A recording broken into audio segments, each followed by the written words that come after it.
Hi friends, ದಿನದ ಎಲ್ಲ ಪ್ರಮುಖ ಸುದ್ದಿಯನ್ನು ನಿಮಗೆ ತಲುಪಿಸುವ ಮಸ್ತ್ ಮಗ ಚಾನೆಲ್ನ ಫುಲ್ ನ್ಯೂಸ್ಗೆ ಸ್ವಾಗತ. ನಾನು ಅಮರ್ ಪ್ರಸಾದ್. ರಾಷ್ಟ್ರ ರಾಜಧಾನಿ ದಿಲ್ಲಿಯಲ್ಲಿ ನೀಟ್ ಪೇಪರ್ ಲೀಕ್ ಖಂಡಿಸಿ ನಡೀತಾ ಇರೋ ಪ್ರೊಟೆಸ್ಟ್ ಕ್ಷಣ ಕ್ಷಣಕ್ಕೂ ತೀವ್ರ ಸ್ವರೂಪ ಪಡ್ಕೊಳ್ತಾ ಇದೆ. ಒಂದ್ ಕಡೆ ಕಾಕ್ರೋಚ್ ಪಾರ್ಟಿ ಬೃಹತ್ ಪ್ರತಿಭಟನೆ ಮುಂದುವರೆಸಿದ್ರೆ, ಅತ್ತ ದಿಲ್ಲಿಯ ಲೋಕ ಕಲ್ಯಾಣ ಮಾರ್ಗದಲ್ಲಿರೋ ಪಿಎಂ ನಿವಾಸದ ಬಳಿ ಕಾಂಗ್ರೆಸ್ ದೊಡ್ಡ ಮಟ್ಟದ ಧರಣಿ ನಡೆಸಿದೆ.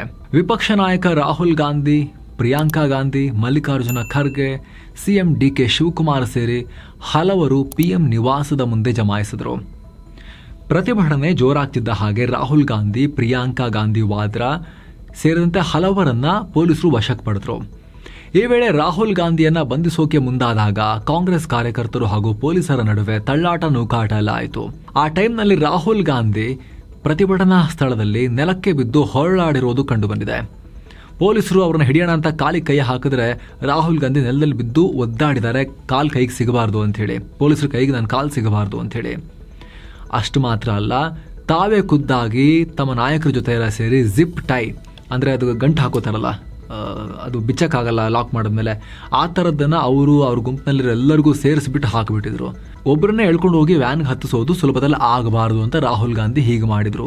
ಆದರೂ ಕೂಡ ಪೊಲೀಸರು ಅದನ್ನು ಕಟ್ ಮಾಡಿ ಅವ್ರನ್ನೆಲ್ಲ ಕರ್ಕೊಂಡು ಹೋಗಿದ್ದಾರೆ. ಏನು, ಪೊಲೀಸರು ರಾಹುಲ್ ಅವರನ್ನ ವಶಕ್ಕೆ ಪಡೆಯೋ ವೇಳೆ ಅವರ ಮೂಗಿಗೂ ಪೆಟ್ಟಾಗಿದೆ. ವಿಡಿಯೋದಲ್ಲಿ ಅವರ ಮೂಗಿಂದ ರಕ್ತ ಬಂದಿರೋದು ಕೂಡ ಕಂಡು ಬಂದಿದೆ.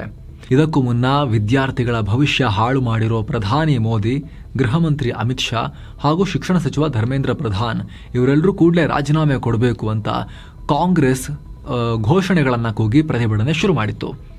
ಇದಕ್ಕೆ ಸಮಾಜವಾದಿ ಪಾರ್ಟಿಯ ಮುಖ್ಯಸ್ಥ ಅಖಿಲೇಶ್ ಯಾದವ್ ಕೂಡ ಸಪೋರ್ಟ್ ಮಾಡಿ ಅಲ್ಲಿಗೆ ಸ್ಥಳಕ್ಕೆ ಹೋದರು. ಅತ್ತ ಈ ಪ್ರತಿಭಟನೆ ತೀವ್ರವಾಗ್ತಿದ್ದ ಹಾಗೆ ಪಿಎಂಒ ಖಾತೆಯ ರಾಜ್ಯ ಸಚಿವ ಜಿತೇಂದ್ರ ಸಿಂಗ್ ಸ್ಥಳಕ್ಕೆ ಆಗಮಿಸಿ ರಾಹುಲ್ ಗಾಂಧಿಯೊಂದಿಗೆ ಮಾತನಾಡಿದರು. ಈ ಭೇಟಿ ಬಳಿಕ, ರಾಹುಲ್ ಗಾಂಧಿಯನ್ನ ಮೀಟ್ ಆದ ಬಳಿಕ ಜಿತೇಂದ್ರ ಸಿಂಗ್ ಅವರು ಅಮಿತ್ ಶಾ ಅವರೊಂದಿಗೆ ಮಹತ್ವದ ಮಾತುಕತೆ ನಡೆಸಿದ್ದಾರೆ. ಆದರೂ ಕೂಡ ಧರಣಿ ಕಂಟಿನ್ಯೂ ಆಯಿತು. ಆದರೆ ಈ ಬಗ್ಗೆ ಆಮ್ ಆದ್ಮಿ ಪಾರ್ಟಿ ಬೇರೆಯದ್ದೇ ಆರೋಪಗಳನ್ನು ಮಾಡ್ತಾ ಇದೆ. ಇದೆಲ್ಲ ಮೋದಿ ಮತ್ತು ರಾಹುಲ್ ಸೇರ್ಕೊಂಡು ಮಾಡ್ತಿರೋ ಕುತಂತ್ರ ಅಂತ ಆಪ್ ನಾಯಕ ಕೇಜ್ರಿವಾಲ್ ಹೇಳಿದ್ದಾರೆ. ಕಾಕ್ರೋಚ್ ಜನತಾ ಪಾರ್ಟಿ ನಡೆಸ್ತಿರೋ ಪ್ರತಿಭಟನೆಯನ್ನ ವೀಕ್ ಮಾಡೋಕೆ, ಅದರಿಂದ ಖ್ಯಾತಿಯನ್ನು ಕಿತ್ಕೊಳ್ಳೋಕೆ, ಕಾಂಗ್ರೆಸ್ ಅನ್ನ ಮನೆ ಮುಂದೆ ಪ್ರತಿಭಟನೆ ಮಾಡೋಕೆ ಮೋದಿನೇ ಅಲೌ ಮಾಡಿದ್ದಾರೆ, ಖುದ್ದು ಮೋದಿಯವರೇ ಅಂಥೇಳಿ ಕೇಜ್ರಿವಾಲ್ ಆರೋಪ ಮಾಡಿದ್ದಾರೆ. ಇನ್ನೊಂದು ಕಡೆ ದಿಲ್ಲಿಯ ಜಂತರ್ ಮಂತರ್ನಲ್ಲಿ ಕಾಕ್ರೋಚ್ ಪ್ರೊಟೆಸ್ಟ್ ಮುಂದುವರೆದಿದೆ. ಭಾರಿ ಸಂಖ್ಯೆಯಲ್ಲಿ ಪ್ರತಿಭಟನಾಕಾರರು ಜಮಾಯಿಸಿದ್ದಾರೆ. ಅಲ್ಲಿ ಪೊಲೀಸರು ನಿಷೇಧಾಜ್ಞೆಯನ್ನು ಮುಂದುವರೆಸಿದ್ದಾರೆ. ಸೋಮವಾರ ಕೇಂದ್ರ ಶಿಕ್ಷಣ ಸಚಿವ ಧರ್ಮೇಂದ್ರ ಪ್ರಧಾನ್ ರಾಜೀನಾಮೆಗೆ ಆಗ್ರಹಿಸಿ ಸಿಜೆಪಿ ನಡೆಸಿದ ಸಂಸತ್ ಚಲೋ ದೊಡ್ಡ ರಣರಂಗವಾಗಿ ಮಾರ್ಪಟ್ಟಿತ್ತಲ್ಲ. ಸಾವಿರಾರು ಯುವಕರು ಬ್ಯಾರಿಕೇಡ್ ಮುರಿದು ನುಗ್ಗೋಕೆ ಪ್ರಯತ್ನ ಪಟ್ಟಾಗ ಪೊಲೀಸರು ಲಾಠಿ ಚಾರ್ಜ್ ಹಾಗೂ ಅಶ್ರುವಾಯು ಪ್ರಯೋಗ ಮಾಡಿದ್ರು. ಈ ಭೀಕರ ಗಲಾಟೆಯಲ್ಲಿ 118 ಪೊಲೀಸರು ಮತ್ತು 60ಕ್ಕೂ ಅಧಿಕ ಪ್ರತಿಭಟನಾಕಾರರಿಗೆ ಗಾಯಗಳಾಗಿವೆ ಅನ್ನೋ ಮಾಹಿತಿ ಸಿಕ್ಕಿದೆ. ಇನ್ನು ಈ ಘಟನೆ ಸಂಬಂಧ ದಿಲ್ಲಿ ಪೊಲೀಸರು ಕನಿಷ್ಠ 70 ಜನರನ್ನ ಅರೆಸ್ಟ್ ಮಾಡಿದ್ದಾರೆ. ಹಾಗೆ ಗಲಭೆ ಸೃಷ್ಟಿ ಹಾಗೂ ಆಸ್ತಿ ಪಾಸ್ತಿ ಹಾನಿ ಸೇರಿ ಒಟ್ಟು 4 ಎಫ್ಐಆರ್ಗಳನ್ನು ದಾಖಲು ಮಾಡಿದ್ದಾರೆ. 250ಕ್ಕೂ ಅಧಿಕ ಸಿಸಿಟಿವಿ ವಿಡಿಯೋಗಳನ್ನು ಇಟ್ಟುಕೊಂಡು ಗಲಭೆ ನಡೆಸಿದವರನ್ನ ಪೊಲೀಸರು ಹುಡುಕ್ತಾ ಇದ್ದಾರೆ. ಆದರೆ ಇಲ್ಲಿ ಪೊಲೀಸರು ಲಾಠಿ ಚಾರ್ಜ್ ಮಾಡಿದ್ದನ್ನು ಸಮರ್ಥಿಸಿಕೊಂಡಿದ್ದಾರೆ. ಈ ಬಗ್ಗೆ ಪ್ರತಿಕ್ರಿಯೆ ಕೊಟ್ಟಿರೋ ಎಸಿಪಿ ಜಗದೇವ್ ಸಿಂಗ್, ನಾವು 100 ಬಾರಿ ಎಚ್ಚರಿಕೆ ಕೊಟ್ವಿ, ಆದರೂ ಕೂಡ ಕೇಳಲಿಲ್ಲ. ಮಹಿಳೆಯರು, ವಿಶೇಷ ಚೇತನರು ಹಾಗೂ ವೃದ್ಧರನ್ನ ಮುಂದಿಟ್ಟುಕೊಂಡು ಬ್ಯಾರಿಕೇಡ್ ಮುರಿಯೋಕೆ ಪ್ರಯತ್ನ ಪಟ್ಟರು. ಹೀಗಾಗಿ ಕಾನೂನು ಉಲ್ಲಂಘನೆ ಮಾಡಿದ್ದಾರೆ ಅಂತ ಹೇಳಿ ಅನಿವಾರ್ಯವಾಗಿ ಬಲ ಪ್ರಯೋಗ ಮಾಡಲೇಬೇಕಾಯಿತು ಅಂತ ಹೇಳಿದ್ದಾರೆ. ಇನ್ನು ಇಷ್ಟೆಲ್ಲ ಪ್ರತಿಭಟನೆ ವೇಳೆ, ಸಂಸತ್ ಚಲೋ ವೇಳೆ ವಿದ್ಯಾರ್ಥಿಗಳ ಮೇಲೆ ಪೊಲೀಸರು ಲಾಠಿ ಚಾರ್ಜ್ ಮಾಡ್ತಾ ಇದ್ರೆ, ಇತ್ತ ಕಾಕ್ರೋಚ್ ಪಾರ್ಟಿಯ ಲೀಡರ್ ವಕ್ತಾರ ವಿಜೇತ್ ದಹಿಯಾ ಬರ್ಗರ್ ತಿಂತಾ ಹೋಗಿ ನಿಂತುಕೊಂಡು ಸಿಕ್ಕಿಬಿದ್ದಿದ್ದಾರೆ. ಈ ವಿಡಿಯೋ ವೈರಲ್ ಆಗ್ತಿದ್ದ ಹಾಗೆ ಕಾಕ್ರೋಚ್ ಪಾರ್ಟಿಯವರು ವಿಜೇತ್ ದಹಿಯಾ ಅವ್ರನ್ನ ಪಾರ್ಟಿಯ ಎಲ್ಲ ಜವಾಬ್ದಾರಿಯಿಂದ ತೆಗೆದು ಹಾಕಿದೀವಿ ನಾವು ಅಂತ ಅನೌನ್ಸ್ ಮಾಡಿದ್ದಾರೆ. ಇತ್ತ ಕೇಂದ್ರ ಆರೋಗ್ಯ ಸಚಿವ ಜೆಪಿ ನಡ್ಡಾ ಜೊತೆಗಿನ ಸಿಜೆಪಿ ನಾಯಕರ ಮಾತುಕತೆ ಕೂಡ ಫೇಲ್ ಆಗಿದೆ. ನಡ್ಡಾ ಸುಳ್ಳು ಹೇಳ್ತಿದ್ದಾರೆ, 4 ಗಂಟೆ ವೆಯ್ಟ್ ಮಾಡಿಸಿ ಬರೀ 10 ನಿಮಿಷ ಮಾತನಾಡಿದ್ದಾರೆ, ಅದು ವೇಸ್ಟ್ ಮೀಟಿಂಗ್ ಅಂತ ಸಿಜೆಪಿ ವಕ್ತಾರರು ಹೇಳಿದ್ದಾರೆ. ಅಂದಹಾಗೆ ನಡ್ಡಾ, ನಾನು ಕಾಕ್ರೋಚ್ ಪಾರ್ಟಿ ವಕ್ತಾರರೊಂದಿಗೆ ಸೌಹಾರ್ದಯುತ ಮಾತುಕತೆ ಮಾಡಿದ್ದೀನಿ, ಅವರಿಂದ ಲಿಖಿತ ಪ್ರಸ್ತಾವನೆಗಳನ್ನು ಪಡೆದಿದ್ದೀನಿ, ಹಾಗೆ ಪ್ರತಿಭಟನೆ ಕೈಬಿಡಿ ಅಂತ ಮನವಿನೂ ಮಾಡ್ಕೊಂಡಿದ್ದೀನಿ ಅಂತ ನಡ್ಡಾ ಹೇಳಿದರು. ಎಲ್ಲ ಬೆಳವಣಿಗೆಗಳ ಬೆನ್ನಲ್ಲೇ ಸಿಜೆಪಿಯ ಅಭಿಜಿತ್ ದೀಪ್ಗೆ ಮಹತ್ವದ ಘೋಷಣೆ ಮಾಡಿದ್ದಾರೆ. ಮುಗ್ಧ ಯುವಕರಿಗೆ ಮತ್ತೆ ಪೆಟ್ಟಾಗೋದು ಬೇಡ ಅಂತ ಮುಂದಿನ ಪಾರ್ಲಿಮೆಂಟ್ ಮಾರ್ಚ್ ಅನ್ನ ಕೈಬಿಟ್ಟಿದ್ದೀವಿ. ಆದರೆ ವಿದ್ಯಾರ್ಥಿಗಳು ಭರವಸೆ ಕಳ್ಕೊಳ್ಬೇಡಿ, ಸೋಮವಾರ ನಡೆದಿರುವುದು ಕೇವಲ ಆರಂಭ ಅಷ್ಟೇ, ಜಂತರ್ ಮಂತರ್ನಲ್ಲಿ ಪ್ರತಿಭಟನೆ ಮುಂದುವರಿಯುತ್ತೆ ಅಂತೇಳಿ ಸ್ಪಷ್ಟಪಡಿಸಿದ್ದಾರೆ. ಹಾಗೆ ಪ್ರತಿಭಟನಾಕಾರರ ವಿರುದ್ಧ ಪೊಲೀಸರು ಬಿಹೇವ್ ಮಾಡಿದ ರೀತಿಗೆ ದೀಪ್ಗೆ ಆಕ್ರೋಶ ಹೊರಹಾಕಿದ್ದಾರೆ. ಇದೇ ವೇಳೆ ಕಾಕ್ರೋಚ್ ಪಾರ್ಟಿ ಗಂಭೀರ ಆರೋಪ ಮಾಡಿದೆ. ಪೊಲೀಸರೇ ವಿದ್ಯಾರ್ಥಿಗಳ ಮೇಲೆ ಕಲ್ಲು ತೂರಿದ್ದಾರೆ ಅಂತ ಹೇಳಿದೆ. ಇದಕ್ಕೆ ಸಾಕ್ಷಿಯಾಗಿ ಕೆಲವು ವಿಡಿಯೋಸ್ ಅನ್ನು ಕೂಡ ಶೇರ್ ಮಾಡಿದೆ. ಅದರಲ್ಲಿ ಭದ್ರತಾ ಸಿಬ್ಬಂದಿಯ ಡ್ರೆಸ್ನಲ್ಲಿದ್ದವರು ಕಲ್ಲು ತೂರಾಟ ಮಾಡ್ತಿರೋದು ಕಂಡುಬಂದಿದೆ. ಇತ್ತ ಧರ್ಮೇಂದ್ರ ಪ್ರಧಾನ್ ರಾಜೀನಾಮೆ ಕೊಡೋವರೆಗೂ ನಾವು ನಿಲ್ಲಿಸೋದೇ ಇಲ್ಲ ಅಂತ ಸಿಜೆಪಿಯವರು ಹೇಳ್ಕೊಂಡಿದ್ದಾರೆ. ಇನ್ನು ಪ್ರತಿಭಟನೆ ವೇಳೆ ನಡೆದ ಘರ್ಷಣೆಯಲ್ಲಿ ಒಬ್ಬ ಯುವತಿಯ ಸ್ಥಿತಿ ಚಿಂತಾಜನಕವಾಗಿದ್ದು ಆಕೆಗೆ ವೆಂಟಿಲೇಟರ್ ಮೂಲಕ ಐಸಿಯುನಲ್ಲಿ ಚಿಕಿತ್ಸೆ ಕೊಡಲಾಗ್ತಿದೆ. ಆರೋಗ್ಯ ಮಂತ್ರಿ ಜೆಪಿ ನಡ್ಡಾ ರಾಮ್ ಮನೋಹರ್ ಲೋಹಿಯಾ ಹಾಸ್ಪಿಟಲ್ಗೆ ಭೇಟಿ ಕೊಟ್ಟು ಗಾಯಾಳುಗಳ ಆರೋಗ್ಯವನ್ನು ವಿಚಾರಿಸಿದ್ದಾರೆ. ವಿಪಕ್ಷ ನಾಯಕ ರಾಹುಲ್ ಗಾಂಧಿ ಹಾಗೆ ಆಮ್ ಆದ್ಮಿ ಪಾರ್ಟಿಯ ಅರವಿಂದ್ ಕೇಜ್ರಿವಾಲ್ ಅವರು ಕೂಡ ಗಾಯಾಳುಗಳನ್ನು ಭೇಟಿಯಾಗಿದ್ದಾರೆ. ಈ ವೇಳೆ ಆಮ್ ಆದ್ಮಿ ಪಾರ್ಟಿ ಕಡೆಯಿಂದ ವಿದ್ಯಾರ್ಥಿಗಳಿಗೆ ಲೀಗಲ್ ಮತ್ತು ಮೆಡಿಕಲ್ ಸಹಾಯಕ್ಕಾಗಿ ಹೆಲ್ಪ್ ಲೈನ್ ಕೂಡ ಬಿಡುಗಡೆ ಮಾಡಿದ್ದೀವಿ ಅಂತ ಕೇಜ್ರಿವಾಲ್ ಹೇಳಿದ್ದಾರೆ. ಇನ್ನು ಶರದ್ ಪವಾರ್ ಅವರು ಕೂಡ ಪ್ರತಿಭಟನೆಗೆ ಬೆಂಬಲ ಕೊಟ್ಟು ಜಂತರ್ ಮಂತರ್ಗೆ ಹೋದರು. ಎಲ್ಲಿ ಕಾಂಗ್ರೆಸ್ ಪ್ರತಿಭಟನೆಗಲ್ಲ, ಕಾಂಗ್ರೆಸ್ ಪ್ರತಿಭಟನೆ PM ಮನೆ ಮುಂದೆ, ಜಂತರ್ ಮಂತರ್ ಪ್ರತಿಭಟನೆ ಸಿಜೆಪಿ ಅವ್ರದ್ದು, ಅಲ್ಲಿಗೆ ಹೋದ್ರು. ಚಿತ್ರ ಇಲ್ಲಿ ಅಪೋಸಿಷನ್ ಅವರೇ 2 ಬಣವಾಗಿ ಒಡೆದು ಹೋಗಿದ್ದಾರೆ ನೋಡಿ. ಕಾಂಗ್ರೆಸ್ನವರು ಜಂತರ್ ಮಂತರ್ಗೆ ಹೋಗಲೇ ಇಲ್ಲ, ಶರದ್ ಪವಾರ್ ಜಂತರ್ ಮಂತರ್ಗೆ ಹೋದ್ರು. ಅವರ ಬಣದ MP, ಅವರ ಪುತ್ರಿ ಸುಪ್ರಿಯಾ ಸುಳೆ ಇವರೆಲ್ಲ ಹೋದ್ರು.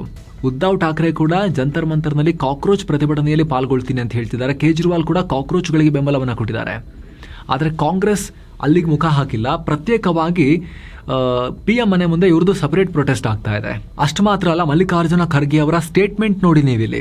ಕೇಜ್ರಿವಾಲ್ ಸ್ಟೇಟ್ಮೆಂಟ್ ನೋಡಿದ್ರಲ್ಲ, ಕಾಕ್ರೋಚ್ ಪ್ರತಿಭಟನೆಯನ್ನು ಹಾಳು ಮಾಡೋಕ್ಕೆ PM ತಮ್ಮ ಮನೆ ಮುಂದೆ ರಾಹುಲ್ ಗಾಂಧಿಗೆ ಪ್ರತಿಭಟನೆ ಮಾಡೋಕ್ಕೆ ಜಾಗ ಕೊಟ್ಟಿದ್ದಾರೆ, ಎಲ್ಲ ಖ್ಯಾತಿಯನ್ನು ಕಿತ್ಕೊಳ್ಳೋಕ್ಕೆ ಅಂತ ಹೇಳಿ ಕೇಜ್ರಿವಾಲ್ ಕೊಟ್ಟಿರೋ ಸ್ಟೇಟ್ಮೆಂಟ್ ನಿಮ್ಗೆ ಆವಾಗಲೇ ಹೇಳಿದ್ವಲ್ಲ. ಖರ್ಗೆ ಅವರ ಸ್ಟೇಟ್ಮೆಂಟ್ ಹೇಳ್ತೀವಿ ಕೇಳಿ. ಈಗ ಖರ್ಗೆ ಅವರು ಏನು ಹೇಳಿದ್ದಾರೆ ಗೊತ್ತಾ? ದೇಶದಲ್ಲಿ ಅರಾಜಕತೆಯನ್ನು ಸೃಷ್ಟಿ ಮಾಡೋಕ್ಕೆ BJPನೇ ಸರ್ಕಾರನ ಇದನ್ನೆಲ್ಲ ಮಾಡಿಸ್ತಾ ಇರೋದು. ಯಾವುದೇ ನಿರುದ್ಯೋಗಿ ಯುವಕರಲ್ಲ, ವಿದ್ಯಾರ್ಥಿಗಳಲ್ಲ, ಪ್ರತಿಪಕ್ಷಗಳು ಕೂಡ ಅಲ್ಲ, ಜನಸಾಮಾನ್ಯರು ಕೂಡ ಅಲ್ಲ. ಇಡೀ ಗಲಾಟೆ ಮಾಡಿಸ್ತಿರೋದು, ಪ್ರತಿಭಟನೆ ಮಾಡಿಸ್ತಿರೋದು ಸರ್ಕಾರದ ಕುತಂತ್ರ ಇದು ಅಂತ ಹೇಳಿದ್ದಾರೆ. ಅಂದರೆ CJP ಪ್ರತಿಭಟನೆ ಸರ್ಕಾರ ಪ್ರಾಯೋಜಿತ ಅಂಥೇಳಿ ಮಲ್ಲಿಕಾರ್ಜುನ ಖರ್ಗೆ ಕಾಂಗ್ರೆಸ್ನ ರಾಷ್ಟ್ರೀಯ ಅಧ್ಯಕ್ಷರು ಪಾರ್ಲಿಮೆಂಟ್ ಮುಂದೆ ನಿಂತ್ಕೊಂಡು ಹೇಳಿಕೆಯನ್ನು ಕೊಟ್ಟಿದ್ದಾರೆ. ಯೋಚನೆ ಮಾಡಿ ನೀವು, ಯಾವ ರೀತಿ ಕ್ಲಿಯರ್ ಡಿವೈಡ್ ಇದೆ ಅಂತ ಹೇಳಿ. ಈ ಪ್ರತಿಭಟನೆಯನ್ನು ಯಾವ ರೀತಿ ಕ್ಯಾರಿ ಮಾಡಬೇಕು, ಯಾರಿಗೆ ಇದರ ಜಾಸ್ತಿ ಕ್ರೆಡಿಟ್ ಸಿಗಬೇಕು ಅನ್ನೋದಕ್ಕೆ ಸಂಬಂಧಪಟ್ಟಂತೆ. ಸರಿ, ಈಗ BJPದೇನು? ಕೇಜ್ರಿವಾಲ್ ಪ್ರಕಾರ ಇದು PM ರಾಹುಲ್ ಗಾಂಧಿ ಸೇರಿಕೊಂಡು ಕಾಂಗ್ರೆಸ್ ಪ್ರತಿಭಟನೆ ಹಿಂದೆ ಇರೋದು. ಕಾಂಗ್ರೆಸ್ ಪ್ರಕಾರ CJP ಹಿಂದೆ BJP ಇರೋದು. ಪರಸ್ಪರ ಆರೋಪ ಪ್ರತ್ಯಾರೋಪ. BJP ಪ್ರಕಾರ ಇದರಲ್ಲಿ ಎಡಪಂಥೀಯ ವಿದ್ಯಾರ್ಥಿ ಸಂಘಟನೆಗಳ ಕೈವಾಡ ಇದೆ, ಲೆಫ್ಟಿಸ್ಟ್ಗಳೆಲ್ಲ ಸೇರ್ಕೊಂಡು ಮಾಡ್ತಿರೋದಂತೆ ಇದನ್ನ ಪ್ರತಿಭಟನೆಯನ್ನ. BJP ಪ್ರಕಾರ ಇದು. ಇತ್ತ CJP ಪ್ರತಿಭಟನೆ ವೇಳೆ ನಡೆದ ಹಿಂಸಾಚಾರ ಖಂಡಿಸಿ ಬೆಂಗಳೂರಲ್ಲೂ ಕೂಡ ಪ್ರತಿಭಟನೆಯಾಗಿದೆ. ಕಾಂಗ್ರೆಸ್ ಕಾರ್ಯಕರ್ತರು ಸೇರಿ ಕೇಂದ್ರ ಸರ್ಕಾರದ ವಿರುದ್ಧ ಘೋಷಣೆಗಳನ್ನ ಕೂಗಿದ್ದಾರೆ. ಪೊಲೀಸರು ಅವರನ್ನ ವಶಕ್ಕೆ ಪಡೆದ್ರು. ಇನ್ನು ಕಳೆದ 20 ದಿನಗಳಿಂದ ಉಪವಾಸ ಸತ್ಯಾಗ್ರಹ ಮಾಡ್ತಿರೋ ಸೋನಂ ವಾಂಗ್ಚುಕ್ ವಿಚಾರದಲ್ಲಿ ಮಹತ್ವದ ಬೆಳವಣಿಗೆಯಾಗಿದೆ. ಅವರನ್ನ ಸರ್ಕಾರಿ ಆಸ್ಪತ್ರೆಯಿಂದ ಮೆದಾಂತ ಪ್ರೈವೇಟ್ ಹಾಸ್ಪಿಟಲ್ಗೆ ಶಿಫ್ಟ್ ಮಾಡೋಕೆ ದಿಲ್ಲಿ ಹೈಕೋರ್ಟ್ ಗ್ರೀನ್ ಸಿಗ್ನಲ್ ಕೊಟ್ಟಿದೆ. ಪತ್ನಿ ಗೀತಾಂಜಲಿ ಮನವಿ ಮೇರೆಗೆ ಕೋರ್ಟ್ ಆದೇಶವನ್ನು ಕೊಟ್ಟಿದ್ದು, ತಜ್ಞ ವೈದ್ಯರ ತಂಡವನ್ನು ರಚಿಸಿ ಕೋರ್ಟ್ ಅವರಿಗೆ ಚಿಕಿತ್ಸೆ ಕೊಡಿ ಅಂತ ಸೂಚಿಸಿದೆ. ಮತ್ತೊಂದು ಕಡೆ ವಾಂಗ್ಚುಕ್ ತಮ್ಮ ಉಪವಾಸವನ್ನು ಮುಂದುವರೆಸಿದ್ದಾರೆ. ಅವರ ಆರೋಗ್ಯದ ಬಗ್ಗೆ ಸಫ್ದರ್ಜಂಗ್ ಹಾಸ್ಪಿಟಲ್ ಹೆಲ್ತ್ ಬುಲೆಟಿನ್ ಕೂಡ ರಿಲೀಸ್ ಮಾಡಿದೆ. ಸದ್ಯ ಅವರ ಮೇಲೆ ಸಫ್ದರ್ಜಂಗ್ ಹಾಗೂ ಏಮ್ಸ್ ವೈದ್ಯರ ತಂಡ ವಿಶೇಷ ನಿಗಾ ಇಟ್ಟಿದೆ.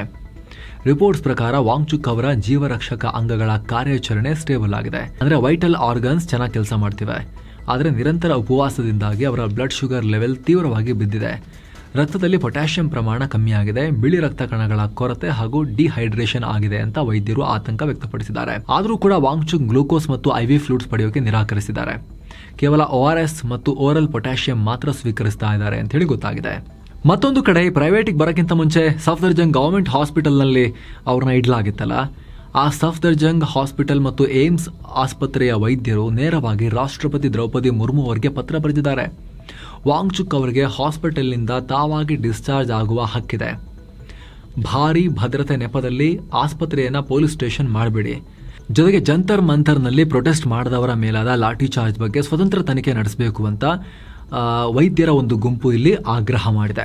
ಇನ್ನು ಪ್ರತಿಭಟನೆಯ ಬಿಸಿ ಸಂಸತ್ನಲ್ಲೂ ಕೂಡ ಕಾಣಿಸ್ಕೊಳ್ತು. ಸಂಸತ್ನಲ್ಲಿ ಮಂಗಳವಾರ 2ನೇ ದಿನದ ಮುಂಗಾರು ಅಧಿವೇಶನ ಆರಂಭ ಆಗಿತ್ತು. ಆದರೆ ನೀಟ್ ಪ್ರಶ್ನೆ ಪತ್ರಿಕೆ ಸೋರಿಕೆ ಮತ್ತು CJP ಪ್ರತಿಭಟನೆ ಬಗ್ಗೆ ಚರ್ಚೆ ನಡೆಯಬೇಕು ಅಂತ ವಿಪಕ್ಷಗಳು ಡಿಮಾಂಡ್ ಮಾಡಿದ್ವು. ಇದರಿಂದ ತೀವ್ರ ಗದ್ದಲ ಉಂಟಾಗಿ ಲೋಕಸಭೆ ಮತ್ತು ರಾಜ್ಯಸಭೆಯ ಕಲಾಪವನ್ನು ಜುಲೈ 22ಕ್ಕೆ ಮುಂದೂಡಿಕೆ ಮಾಡಲಾಯಿತು. ಆದರೆ NDA ಸಂಸದೀಯ ಪಕ್ಷದ ಸಭೆ ನಡೆದಿದೆ. ಅದರಲ್ಲಿ ನೀಟ್ ಪೇಪರ್ ಲೀಕ್ ಬಗ್ಗೆ ಚರ್ಚೆ ಮಾಡಲಾಗಿದೆ. ಈ ವೇಳೆ PM ನರೇಂದ್ರ ಮೋದಿ ಮಾತನಾಡಿ ನೀಟ್ ಪ್ರಶ್ನೆ ಪತ್ರಿಕೆ ಸೋರಿಕೆ ಘೋರ ಪಾಪ ಅಂತ ಹೇಳಿದ್ದಾರೆ. ಈ ಕೃತ್ಯದಲ್ಲಿ ಇನ್ವಾಲ್ವ್ ಆದ ಎಲ್ಲರನ್ನ ಅರೆಸ್ಟ್ ಮಾಡಲಾಗಿದೆ. 13 ಆರೋಪಿಗಳು ಸದ್ಯ ಕಸ್ಟಡಿಯಲ್ಲಿದ್ದಾರೆ ಅಂತ ಮೋದಿ ಹೇಳಿದ್ದಾರೆ. ಜೊತೆಗೆ ಪೇಪರ್ ಲೀಕ್ನಿಂದ ಮಕ್ಕಳಿಗೆ ಸಮಸ್ಯೆ ಆಗಿದೆ. ತಕ್ಷಣವೇ ನಾವು ಮರುಪರೀಕ್ಷೆಯನ್ನು ಕೂಡ ನಡೆಸಿದ್ದೀವಿ. ಹಾಗೆ ಆರೋಪಿಗಳಿಗೆ ಕಠಿಣಾತಿ ಕಠಿಣ ಶಿಕ್ಷೆ ಸಿಗೋ ಹಾಗೆ ಮಾಡೋಕೆ ನಾವು ಎಕ್ಸ್ಪರ್ಟ್ ವಕೀಲರನ್ನ ನೇಮಕ ಮಾಡಿದ್ದೀವಿ ಅಂತ ಹೇಳಿದ್ದಾರೆ. ಧುರಂಧರ್ ವಕೀಲ್ ಅಂತ ಹೇಳಿದ್ದಾರೆ. ಮೂವಿ ಧುರಂಧರ್ ಅಲ್ಲ, ಎಕ್ಸ್ಪರ್ಟ್ ಸೀನಿಯರ್ ಅಂತ. ವಿದ್ಯಾರ್ಥಿಗಳಿಗೆ ಯಾವುದೇ ರೀತಿಯಲ್ಲೂ ಅನ್ಯಾಯ ಮಾತ್ರ ಆಗಲೇಬಾರದು ಅಂತ ಮೋದಿ ಹೇಳಿದ್ದಾರೆ. ಸೇಮ್ ಟೈಮ್ ಮಕ್ಕಳನ್ನ ದಾರಿ ತಪ್ಪಿಸೋದು ತುಂಬಾ ಸುಲಭ, ಆದರೆ ಸರಿಯಾದ ಮಾರ್ಗ ತೋರಿಸೋದು ಬಹಳ ಕಷ್ಟ. ಕೆಲವರು ಗ್ಯಾಂಗ್ ಮಾಡಿ ಮಕ್ಕಳ ದಾರಿ ತಪ್ಪಿಸ್ತಾ ಇದ್ದಾರೆ. ಆದ್ರೆ ನಾವು ಯುವಕರ ನಂಬಿಕೆಯನ್ನ ಗೆಲ್ಲಬೇಕು, ಮಕ್ಕಳಿಗೆ ಅನ್ಯಾಯ ಆಗದಂತೆ ನೋಡಬೇಕು ಅಂತ ಹೇಳಿದ್ದಾರೆ. ಹಾಗೆ ತಮ್ಮೆಲ್ಲ ಸಂಸದರಿಗೆ ವಿದ್ಯಾರ್ಥಿಗಳೊಂದಿಗೆ ಇಂಟರ್ಯಾಕ್ಟ್ ಮಾಡಿ ಆರೋಪಿಗಳಿಗೆ ಶಿಕ್ಷೆ ಕೊಡೋದಾಗಿ ಅವರಿಗೆ ಮಾತು ಕೊಡಿ ಅಂತ ಮೋದಿ ಹೇಳಿದ್ದಾರೆ. ಇನ್ನು ಸಂಸದೀಯ ವ್ಯವಹಾರಗಳ ಸಚಿವ ಕಿರಣ್ ರಿಜಿಜು ಮಾತನಾಡಿ ಪೇಪರ್ ಲೀಕ್ ರಿಪೋರ್ಟ್ ಬೆನ್ನಲ್ಲೇ ಸರ್ಕಾರ ತಕ್ಷಣ ಕ್ರಮ ತಗೊಂಡಿದೆ. ಭವಿಷ್ಯದಲ್ಲಿ ಇದು ರಿಪೀಟ್ ಆಗಬಾರ್ದು ಅಂತ ನೀಟ್ ಮರುಪರೀಕ್ಷೆಗೆ ಆದ್ಯತೆ ಕೊಡಲಾಯಿತು. ಯಶಸ್ವಿಯಾಗಿ ಆಯಿತು. ರಿಸಲ್ಟ್ ಕೂಡ ಯಾವುದೇ ಡಿಲೇ ಇಲ್ಲದೆ ಡಿಕ್ಲೇರ್ ಆಯಿತು. ಹಾಗೆ ಮುಂದೆ ಯಾವತ್ತೂ ಪೇಪರ್ ಲೀಕ್ ಆಗಬಾರದು, ಅದಕ್ಕೆ ನಾವು ಕ್ರಮನೂ ತಗೊಂಡಿದ್ದೀವಿ. ಇನ್ನು ಮುಂದೆ ಆಗೋದು ಇಲ್ಲ ಅಂತ PM ಮೋದಿ ಅವರು ಹೇಳಿದ್ದಾರೆ. ಎಲ್ಲಾ ಪ್ರಯತ್ನಗಳನ್ನ ನಾವು ನಡೆಸ್ತೀವಿ ಅಂತ ರಿಜಿಜು ಹೇಳಿದ್ದಾರೆ. ಹಾಗೆ ಇವತ್ತು ವಿಪಕ್ಷ ನಾಯಕರು ಸ್ಪೀಕರ್ ಓಂ ಬಿರ್ಲಾ ಅವರನ್ನ ಮೀಟ್ ಆಗಿ ಮಾತಾಡಿದ್ದಾರೆ. ಇದರಲ್ಲಿ ವಿಪಕ್ಷ ನಾಯಕ ರಾಹುಲ್ ಗಾಂಧಿ ಅವರು ಸೇರಿ ಇತರ ವಿಪಕ್ಷಗಳ ಸಂಸದರಿದ್ರು. ಎಲ್ಲ ವಿಚಾರಗಳ ಬಗ್ಗೆ ಸಂಸತ್ನಲ್ಲಿ ಚರ್ಚೆ ನಡೆಯಬೇಕು ಅಂತ ಸ್ಪೀಕರ್ ಹತ್ರ ಡಿಮಾಂಡ್ ಮಾಡಿದ್ರು. ಅಷ್ಟು ಮಾತ್ರ ಅಲ್ಲ, ರಾಹುಲ್ ಗಾಂಧಿ ವಿದ್ಯಾರ್ಥಿಗಳ ಹತ್ರ ಮೋದಿ ಅವರು ಕ್ಷಮೆ ಕೇಳಬೇಕು ಅಂತ ಕೇಳಿದ್ರು. ವಿದ್ಯಾರ್ಥಿಗಳ ಮೇಲೆ ಹಿಂಸಾಚಾರ ಆಗೋದು ನಿಲ್ಲಿಸಬೇಕು. ಈಗ ನಡೀತಿರೋ ಹಿಂಸಾಚಾರವೆಲ್ಲ ಇಂಡಿಯನ್, ಇದು ಭಾರತೀಯ ವರ್ತನೆ ಅಲ್ಲ ಅಂತ ರಾಹುಲ್ ಗಾಂಧಿ ಹೇಳಿದ್ದಾರೆ. ಜೊತೆಗೆ ಯಾವ ದೇಶದಲ್ಲಿ ವಿದ್ಯಾರ್ಥಿಗಳು ಭವಿಷ್ಯ ಕಳ್ಕೊಳ್ತಿದ್ದಾರೆ, ಆದರೆ ಸಚಿವರು ಸೀಟ್ ಮಾತ್ರ ಹೋಗ್ತಾ ಇಲ್ಲ, ಅಲ್ಲಿ ನ್ಯಾಯನೇ ಇಲ್ಲ ಅಂತ ಅರ್ಥ ಅಂತ ಹೇಳಿ ಪ್ರಧಾನ್ ರಾಜೀನಾಮೆಗೆ ಮತ್ತೆ ಪಟ್ಟು ಹಿಡಿದ್ರು ರಾಹುಲ್ ಗಾಂಧಿ. ಇನ್ನು ಇದೇ ಟೈಮ್ನಲ್ಲಿ ಪಂಜಾಬ್ ಹರಿಯಾಣದ ಶಂಭು ಗಡಿಯಲ್ಲಿ ರೈತರ ಪ್ರತಿಭಟನೆ ಕೂಡ ಇದ್ದಕ್ಕಿದ್ದಂತೆ ಸೃಷ್ಟಿಯಾಯಿತು. ಆಮೇಲೆ ಪ್ರತಿಭಟನೆ ನಿಲ್ತು ಕೂಡ ರೈತರದು. ಏನಾಯ್ತು ಅಂದ್ರೆ, ಭಾರತ ಅಮೆರಿಕ ನಡುವಿನ ವ್ಯಾಪಾರ ಒಪ್ಪಂದದ ವಿರುದ್ಧ ಕಿಸಾನ್ ಮಹಾ ಪಂಚಾಯತ್ನಲ್ಲಿ ಪಾಲ್ಗೊಳ್ಳೋಕೆ ದಿಲ್ಲಿಗೆ ಪಂಜಾಬ್ ಹರಿಯಾಣ ಭಾಗದಿಂದ ರೈತರು ಬರ್ತಾ ಇದ್ರು. ಅಮೆರಿಕ ಭಾರತದ ವ್ಯಾಪಾರ ಒಪ್ಪಂದ ಕೇಂದ್ರ ಸರ್ಕಾರ ಮಾಡ್ಕೋಬಾರದು, ಡ್ರಾಪ್ ಮಾಡಬೇಕು ಅಂತ ಡಿಮಾಂಡ್ ಮಾಡಿ ದೇಶ್ ಬಚಾವ್ ಮೋರ್ಚಾ ಅನ್ನೋ ಸಂಘಟನೆ ಮೂಲಕ ದಿಲ್ಲಿಯ ಕಿಸಾನ್ ಘಾಟ್ನಲ್ಲಿ ಮಹಾ ಪಂಚಾಯತ್ನ ಇಟ್ಕೊಳ್ತೀವಿ ಅಂತ ಬರ್ತಾ ಇದ್ರು. ಫೆಬ್ರವರಿಯಲ್ಲಿ ಭಾರತ ಮತ್ತು ಅಮೆರಿಕ ಜಾಯಿಂಟ್ ಸ್ಟೇಟ್ಮೆಂಟ್ ಕೊಟ್ಟಿದ್ರು. ವ್ಯಾಪಾರ ಒಪ್ಪಂದದ ಮೊದಲ ಹಂತದ ಮಾತುಕತೆ ಶುರು ಮಾಡೋಕೆ ಕಮಿಟ್ ಆಗಿದ್ದೀವಿ ಅಂತ ಹೇಳಿದ್ರು. ಅದು ಶುರುವಾದರೆ ಇದರಲ್ಲಿ ಕೃಷಿ, ಡೈರಿ, ಕೈಗಾರಿಕೆ, digital trade, e-commerce, investment, service sector ಬಗ್ಗೆ ಕೂಡ ಚರ್ಚೆಯಾಗುತ್ತೆ. ಹಿಂದೆ ಮಾತುಕತೆ ಆದಾಗಲೆಲ್ಲ ಭಾರತದ ಕೃಷಿ ಮತ್ತು ಡೈರಿ ಮಾರ್ಕೆಟ್ಗೆ ಹೆಚ್ಚು ಆಕ್ಸೆಸ್ ಬೇಕು ಅಂತ ಅಮೆರಿಕ ಕೇಳ್ಕೊಂಡಿತ್ತು. ಹೀಗೆ ಅಮೆರಿಕದ ಉತ್ಪನ್ನಗಳಿಗೆ ನಮ್ಮ ಮಾರ್ಕೆಟ್ ಅನ್ನು ತೆರೆದ್ರೆ ಭಾರತದ ಹೈನುಗಾರರು, ರೈತರಿಗೆ, ಸಣ್ಣ ವ್ಯಾಪಾರಿಗಳಿಗೆ ದೊಡ್ಡ ಪೆಟ್ಟು ಬೀಳುತ್ತೆ. ಭಾರತದ ಡೈರಿ ಸೆಕ್ಟರ್ ಮೇಲೆ ಗ್ರಾಮೀಣ ಭಾಗದಲ್ಲಿ ಸುಮಾರು 8 ಕೋಟಿ ಕುಟುಂಬಗಳು ಡಿಪೆಂಡ್ ಆಗಿವೆ. ಅವರಿಗೆಲ್ಲ ಪ್ರಾಬ್ಲಮ್ ಆಗುತ್ತೆ ಅಂತ ಹೇಳಿ ಇವರು ಪ್ರತಿಭಟನೆ ಮಾಡ್ತಾ ಇದ್ದೀವಿ ಅಂತ ಹೇಳಿದ್ರು. ಇದರಲ್ಲಿ ಪಂಜಾಬ್, ಹರಿಯಾಣ ಮತ್ತು ಹಿಮಾಚಲ ಪ್ರದೇಶದ ರೈತ ಸಂಘಟನೆಗಳು ಪಾಲ್ಗೊಳ್ತೀವಿ ಅಂತ ಹೇಳಿದ್ರು.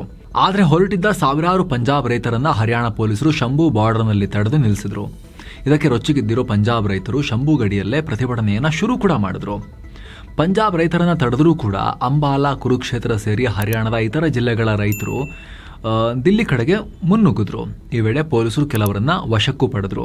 ಆಮೇಲೆ ಪರಿಸ್ಥಿತಿ ಉದ್ವಿಗ್ನಗೊಳಿಸಿದ್ದ ಹಾಗೆ ಇದ್ದಕ್ಕಿದ್ದಂತೆ ಹರಿಯಾಣ ಕೃಷಿ ಮಂತ್ರಿ ಶ್ಯಾಮ್ ಸಿಂಗ್ ರಾಣಾ ರೈತರ ಡಿಮಾಂಡ್ಗಳನ್ನ ಒಪ್ಪಿದ್ದಾರೆ ಅಂತ ಹೇಳಿ ರೈತ ನಾಯಕ ಸರ್ವಣ್ ಸಿಂಗ್ ಪಂಡೇರ್ ಕ್ಯಾನ್ಸಲ್ ಮಾಡ್ಕೊಂಡ್ಬಿಟ್ರು ಪ್ರತಿಭಟನೆಯನ್ನ.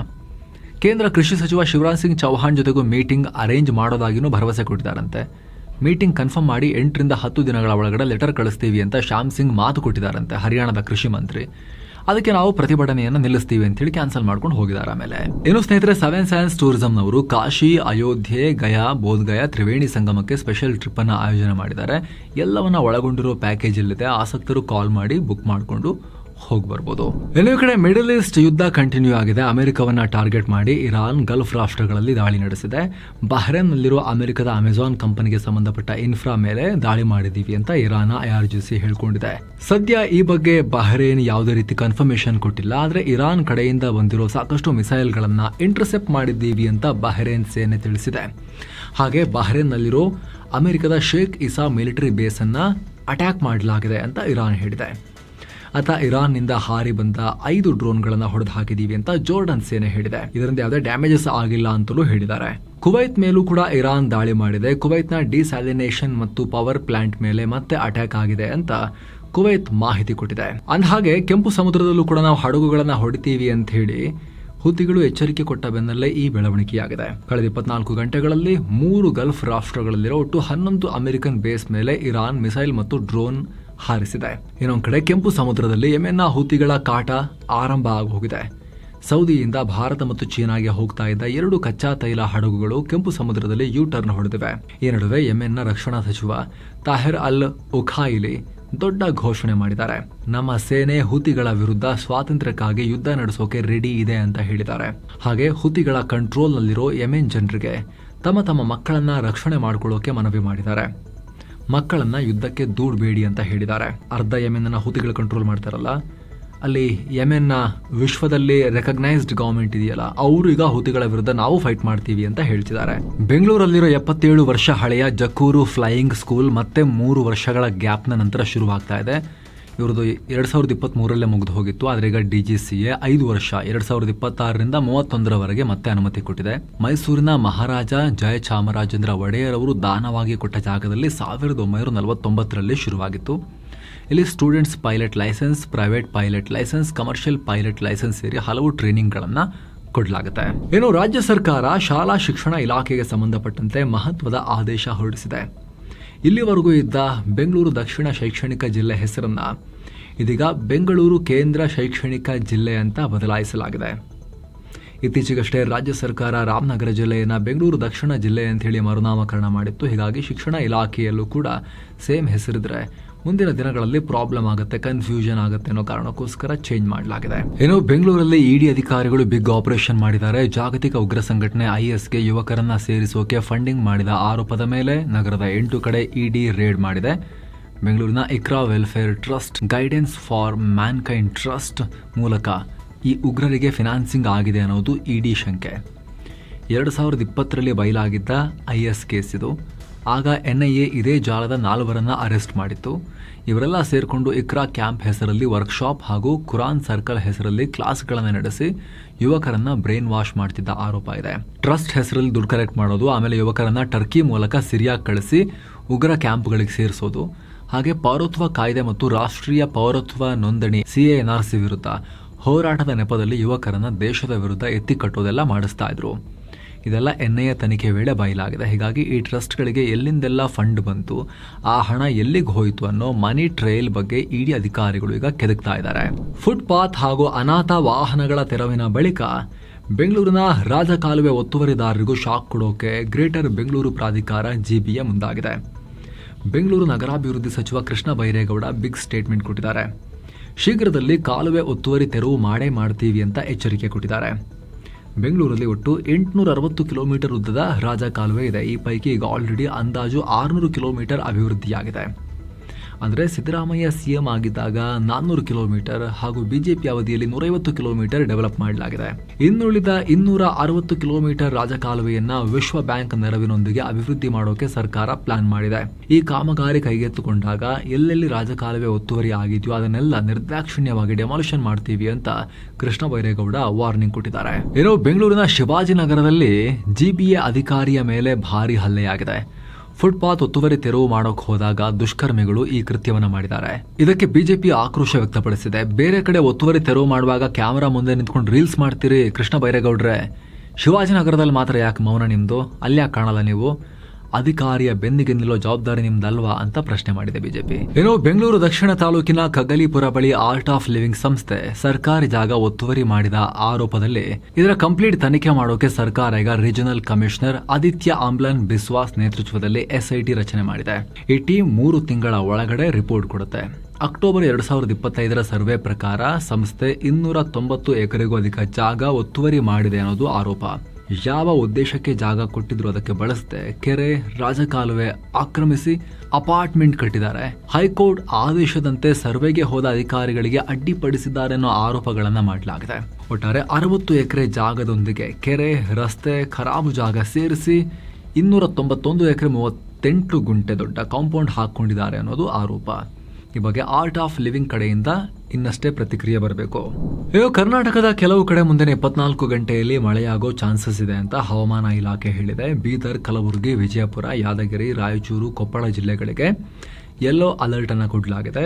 ಬೆಳಗಾವಿ, ಬಾಗಲಕೋಟೆ, ಧಾರವಾಡ, ಹಾವೇರಿ, ಗದಗ ಜಿಲ್ಲೆಗಳಲ್ಲೂ ಕೂಡ ಮಳೆ ಆಗೋ ಸಾಧ್ಯತೆ ಇದೆ. ಹೀಗಾಗಿ ಈ ಜಿಲ್ಲೆಗಳಿಗೂ ಯೆಲ್ಲೋ ಅಲರ್ಟ್ ಘೋಷಿಸಲಾಗಿದೆ. ಕಳೆದ 24 ಗಂಟೆಗಳಲ್ಲಿ ಉತ್ತರ ಕನ್ನಡ ಜಿಲ್ಲೆ ಹೊನ್ನಾವರ ತಾಲೂಕಿನ ನಗರ ಬಸ್ತಿಕೇರಿ ಅನ್ನೋ ಕಡೆ ಅತಿ ಹೆಚ್ಚು 121 ಮಿಲಿಮೀಟರ್ ಮಳೆಯಾಗಿದೆ. ಕರಾವಳಿ, ಮಲೆನಾಡು ಭಾಗದಲ್ಲಿ ಮಳೆಯ ತೀವ್ರತೆ ಕಮ್ಮಿ ಆಗ್ತಿದೆ. ರಾಜ್ಯದ ರಾಜಧಾನಿ ಬೆಂಗಳೂರು, ಮೈಸೂರು, ಮಂಡ್ಯ, ರಾಮನಗರ, ಕೋಲಾರ ಸೇರಿ ದಕ್ಷಿಣ ಒಳನಾಡಿನ ಕೆಲವು ಕಡೆ ಸಾಧಾರಣ ಮಳೆಯಾಗೋ ಚಾನ್ಸಸ್ ಇದೆ ಅಂತ ಮುನ್ಸೂಚನೆ ಇದೆ. ಸಿಕ್ಕಿಂನ ನಾಮ್ಚಿ ಡಿಸ್ಟ್ರಿಕ್ಟ್ನ ಸಮರ್ದುಂಗ್ ಬಳಿ ದೊಡ್ಡ ದುರಂತ ಉಂಟಾಗಿದೆ.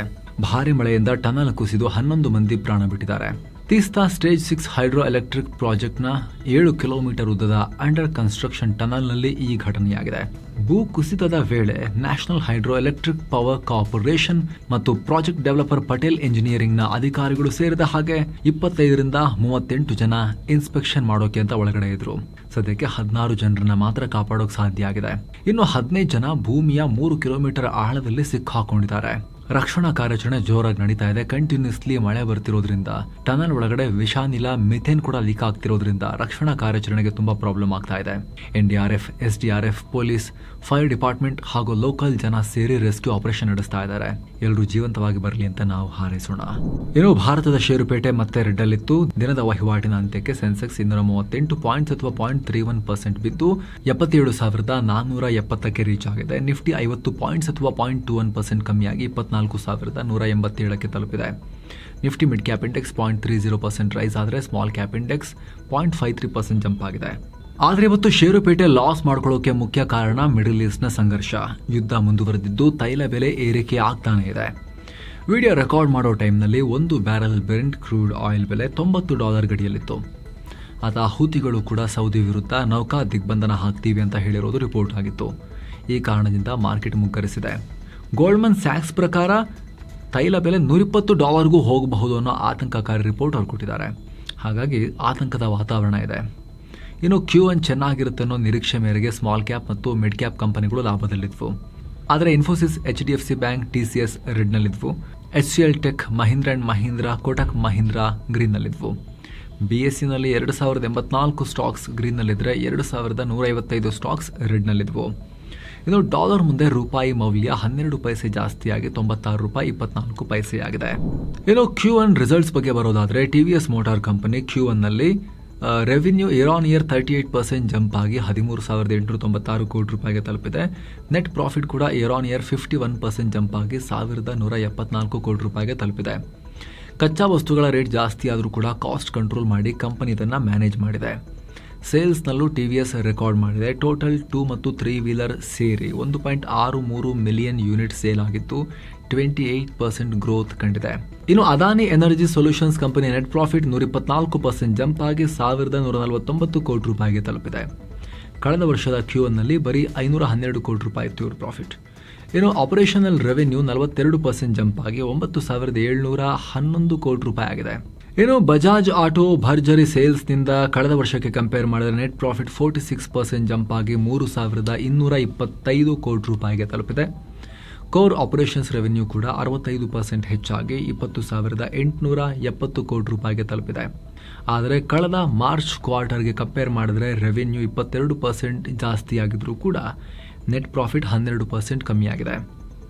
ಅಮೆರಿಕ ಇರಾನ್ ಗಲಾಟೆಯಿಂದ ಸಪ್ಲೈ ಚೈನ್ ಡಿಸ್ಟರ್ಬ್ ಆಗಿ ಇನ್ಪುಟ್ ಕಾಸ್ಟ್ 20.4% ಜಾಸ್ತಿ ಆಗಿದ್ದೆ ಇದಕ್ಕೆ ಮೇನ್ ಕಾರಣ.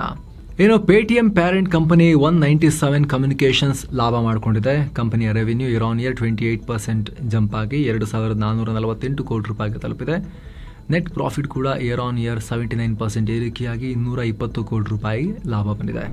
ಇನ್ನು ಭಾರತದ ರೂಪಾಯಿ ವ್ಯಾಲ್ಯೂ ಸ್ಟ್ರಾಂಗ್ ಮಾಡೋಕೆ ಹಾಗೂ ಡಾಲರ್ಸ್ ಅನ್ನ ಭಾರತಕ್ಕೆ ಅಟ್ರಾಕ್ಟ್ ಮಾಡೋಕೆ RBI ತಂದಿರೋ ಹೊಸ ಸ್ಕೀಮ್ FCNRBಗೆ ಒಳ್ಳೆ ರೆಸ್ಪಾನ್ಸ್ ಬಂದಿದೆ.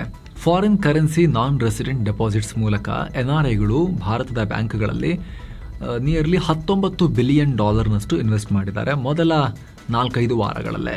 ಇದು ನೆಕ್ಸ್ಟ್ ಸೆಪ್ಟೆಂಬರ್ ಎಂಡ್ವರೆಗೂ ಓಪನ್ ಇರುತ್ತೆ.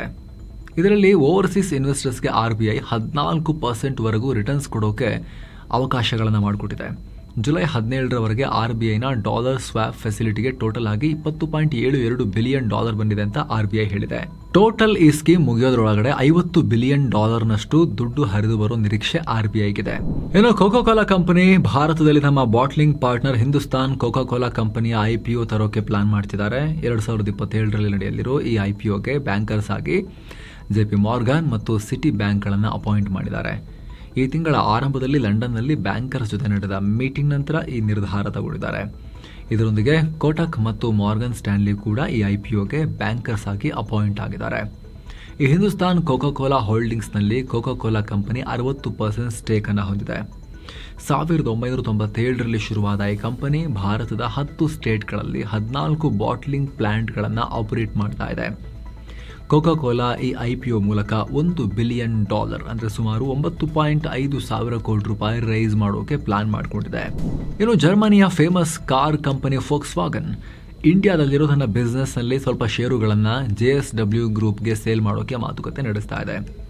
ಕಂಪನಿಗೆ ಹೊಸದಾಗಿ ಫಂಡ್ಸ್ ಅನ್ನು ರೈಸ್ ಮಾಡೋಕೆ, ಫುಲ್ ಸೇಲ್ ಅಲ್ಲ, ಒಂದಷ್ಟು ಷೇರುಗಳನ್ನು ಇಂಡಿಯಾ ಬ್ರಾಂಚ್ನಲ್ಲಿ ಅಂದರೆ ಇಂಡಿಯಾ ಯೂನಿಟ್ ಅನ್ನು ಮತ್ತು ಸ್ಟ್ರಾಂಗ್ ಮಾಡೋಕೆ, ಪ್ರಾಡಕ್ಟ್ ಲೈನಪ್ ಅನ್ನು ಸ್ಟ್ರೆಂಥನ್ ಮಾಡೋಕೆ ಅವರು ಇನ್ವೆಸ್ಟ್ಮೆಂಟ್ ಬೇಕು ಅಂತ ಈ ರೀತಿ ಪ್ಲಾನ್ ಮಾಡ್ತಾ ಇದ್ದಾರೆ. ಸೊ ಮುಂದಿನ ಕೆಲವೇ ವಾರಗಳಲ್ಲಿ soda auto Volkswagen India private ಕಂಪನಿಯಲ್ಲಿ JSW ಇನ್ವೆಸ್ಟ್ ಮಾಡೋ ಡೀಲ್ ಫೈನಲ್ ಆಗ್ಬೋದು. ಈ ಮಾತುಕತೆಯನ್ನು ಫೋಕ್ಸ್ವ್ಯಾಗನ್ ಕಂಪನಿಯ ಸಬ್ಸಿಡರಿ ಕಂಪನಿಯಾದ ಶೋಡಾ ಲೀಡ್ ಮಾಡ್ತಾ ಇದೆ. ನಿಮ್ಗೆ ಗೊತ್ತಿರ್ಬೋದು, ಆಲ್ರೆಡಿ MG ಮಾರಿಸ್ ಗರಾಜ್ SCIC ಇದೆಯಲ್ಲ ಚೈನಾದು, ಅವರ ಒಡೆತನದ ಮೂಲತಃ British company MG, but right ನಾವು ಗ್ಲೋಬಲಿ SCIC ಚೈನಾ ಕಂಪನಿಯ ಮಾಲೀಕತ್ವ ಇದೆ. ಆದರೆ ಈ MGಯ ಮಾರಿಸ್ ಗರಾಜ್ನ ಇಂಡಿಯಾ ಯೂನಿಟ್ನಲ್ಲಿ ಇಂಡಿಯನ್ ಓನರ್ಶಿಪ್ 51% ಇದೆ. ಅಂದರೆ JSW 35% ಇದೆ. ಬೇರೆ ಇತರ ಪ್ರೈವೇಟ್ ಕಂಪನಿಗಳು, ಇಂಡಿಯನ್ ಬ್ಯಾಂಕ್ಸ್ ಎಲ್ಲ ಸೇರಿ ಟೋಟಲ್ 51% ಇಂಡಿಯನ್ ಕಂಪನಿಗಳಿದೆ. ನಿಮ್ಗೆ ಗೊತ್ತಿರ್ಬೋದು, JSWನವರು ಅಲ್ಲೂ ಕೂಡ 45%ಗೆ ತಗೊಂಡು ಹೋಗೋ ಲೆಕ್ಕಾಚಾರದಲ್ಲಿದ್ದಾರಲ್ವಾ. ಸೊ ಈಗ ಇನ್ನೊಂದು ಆಟೋಮೊಬೈಲ್ ಕಂಪನಿಗೂ ಅವರು ಈಗ ಎಂಟರ್ ಆದಂಗೆ ಆಗುತ್ತೆ. ಇನ್ನು ಚಿನ್ನ ಮತ್ತು ಬೆಳ್ಳಿ ಬೆಲೆ ವಿಚಾರಕ್ಕೆ ಬಂದರೆ 24 ಕ್ಯಾರೆಟ್ನ 10 ಗ್ರಾಮ್ ಚಿನ್ನದ ಬೆಲೆಯಲ್ಲಿ $883 ಹೆಚ್ಚಾಗಿ $1,43,137 ರೂಪಾಯಿ ಆಗಿದೆ. 22 ಕ್ಯಾರೆಟ್ನ 10 ಗ್ರಾಮ್ ಚಿನ್ನದ ಬೆಲೆಯಲ್ಲಿ $808 ಹೆಚ್ಚಾಗಿ $1,31,113 ರೂಪಾಯಿ ಆಗಿದೆ. 1 ಕೆಜಿ ಬೆಳ್ಳಿ ಬೆಲೆಯಲ್ಲಿ $3,629 ಹೆಚ್ಚಾಗಿ $2,23,204 ರೂಪಾಯಿ ಆಗಿದೆ. ಸೊ ಫ್ರೆಂಡ್ಸ್, ಇದಾಗಿತ್ತು ಇವತ್ತಿನ ಫುಲ್ ನ್ಯೂಸ್. ನಾವು ಕೊಯ್ದಿಲ್ಲ, ಎಳೆದಿಲ್ಲ, ಕಿರ್ಚಾಡಿಲ್ಲ, ಬರೀ ಸುದ್ದಿಯ ರೀತಿಯಲ್ಲಿ ತಲುಪಿಸೋ ಪ್ರಯತ್ನ ಮಾಡಿದ್ದೇವೆ. ನಿಮಗಿದು ಇಷ್ಟ ಆಗ್ತಾ ಇದ್ರೆ ಮಸ್ತ್ ಮಗ ಚಾನಲ್ಗೆ ದಯವಿಟ್ಟು ನೀವು ವಿಡಿಯೋಗಳಿಗಿರೋ ಜಾಯಿನ್ ಬಟನ್ ಮೂಲಕ ಜಾಯಿನ್ ಆಗ್ಬೋದು. ಎಲ್ಲ ಮೆಂಬರ್ ಓನ್ಲಿ ವಿಡಿಯೋಸನ್ನು ಕೂಡ ನೋಡೋಕೆ ಶುರು ಮಾಡ್ಬೋದು. Thank you so much. ಮತ್ತೆ ಭೇಟಿ ಆಗ್ತಿರೋಣ. ನಮಸ್ಕಾರ.